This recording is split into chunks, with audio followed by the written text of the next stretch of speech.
Hi, welcome to the House of Sol and our On the Road podcast. I'm joined this morning with Dovile from WisdomTree. Fantastic to have you here.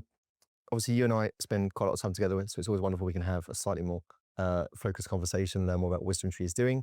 If you don't mind, it'd be great to hear what is WisdomTree doing in the crypto and the blockchain space today, and also your role. Well, thank you very much for having me here. It's great to be at House of Sol. Beautiful building and a lot of activity happening outside the building, as you can hear now. So at WisdomTree, I'm responsible for digital asset research. And in Europe, we have 12 crypto exchange-traded products. Solana is one of them. And in the US, we have very big focus on tokenization. We tokenize on 8 different public blockchains, and Solana is one of them. So I spend a lot of time looking at Solana, and my colleagues spend a lot of time using Solana. Fantastic. And I recently had the chance to join you at an event in Milan and seeing you in action, which was incredible, in front of investors. I'm always intrigued, and I think it'd be great for everyone else to hear kind of what are the key questions they're asking you? What do you think are some of the opportunities around adoption and maybe some of the challenges that are still there? So I spend a lot of time talking to investors all across Europe, and Milan is one of my favorite cities to go to because they have great coffee there and a lot of crypto interest. So as you could see, I talked to a big group of individuals. A number of them are new to crypto space. Others have been in crypto space for a few years. But most of the time has been spent them being invested in Bitcoin. And Bitcoin is very much store value asset. And they are starting to ask me, what else is there? Where can we put our money to benefit from the future of finance being built on blockchain?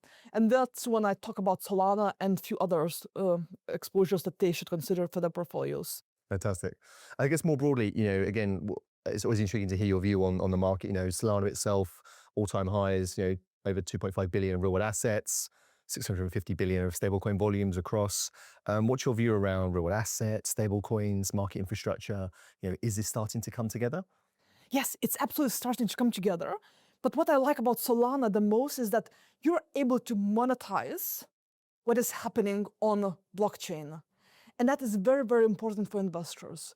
You're not taking this whole exercise as a theoretical engineering exercise. Of course, you have brilliant engineers, because Solana is very fast. You're able to process so many transactions per second at a very cheap cost. So you have great engineering, but also you think about Solana as a business, which matters for investors.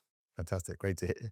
I think specifically around WisdomTree, obviously recent announcement about WisdomTree Connect, opening up for institutional investors, provision of a wallet.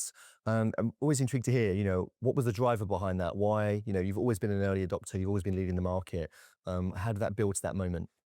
So we all know that a number of years ago, ETFs, that's exchange-traded funds, replaced mutual funds.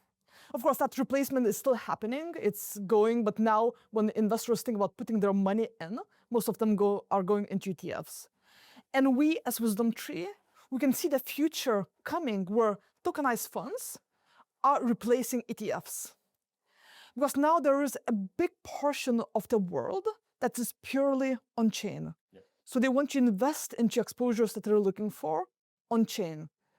And this may sound crazy for traditional investors because they still have the legacy accounts, legacy systems, but a big portion of the world now needs tokenized funds if they want to invest their money. Yeah, fantastic, great to hear, really great to hear. I think on this as well, more broadly, obviously you and I spent a lot of time talking about state of the market, adoption.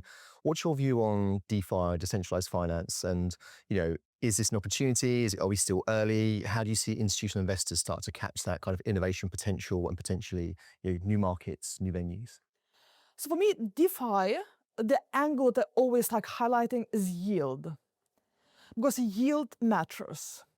And for traditional institutional investors, most of the yield is determined by central banks, which is once again determined by few individuals who are making decisions for that. DeFi allows institutional investors to move away from it and earn yield from participating in the new economy, more or less. And this is a good diversifier for their overall portfolios. Yeah, fantastic, great to hear.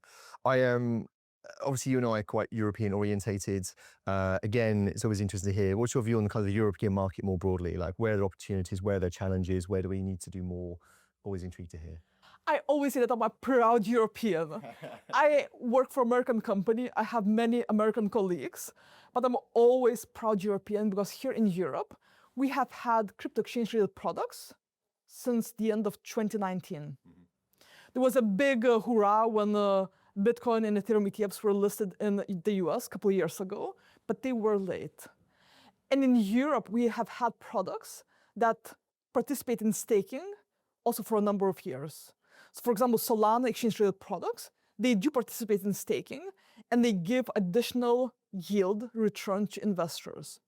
And also in Europe, investors are able to invest into crypto baskets. There are many different crypto baskets, and most of them have exposure to Solana just because of your large market cap. And for investors, I always say that why take a different approach for crypto than what they're doing for equities or fixed income? For equities, they go with equity basket, for example, S&P 500. For fixed income, they go with fixed income basket. They don't even try to pretend to identify individual debt securities to invest into. So why choose this task for crypto? Just go with a broad basket, have exposure to the key names such as Bitcoin, Ethereum, Solana, XRP, and be happy. Fantastic. I like that. Be happy, definitely. Be very happy. I mean, there's so many topics you and I wanted to discuss today. I know kind of starting to draw it to a bit of a close, but I was really intrigued, you and I sat here again in 12 months' time. What do you think is the one key thing that's going to happen over that 12-month period? What's your kind of forecast? What are you excited about? So more and more institutional investors recognize that if they want to be market cap neutral, their global portfolio needs to have approximately 1 to 2% allocation to crypto. Most of those investors are making this allocation by investing into Bitcoin. But I expect that over the next 12 months, a portion of that 1 to 2% market cap neutral allocation will be invested in exposures such as Solana, which will allow them to experience the growth that will come from a lot of activity happening on Solana, a lot of assets being tokenized, a lot of retail apps being launched, a lot of day trading and even trading meme coins that is beneficial for Solana blockchain. And institutional investors should not ignore this activity. Yeah, fantastic. But really, really good to hear. I'm looking forward to talking about that when we come back here in 12 months' time. Look, fantastic to have you joining us today here in London at House of Sol for On the Road, and looking forward to speaking more. Likewise. Thank you. Thank you.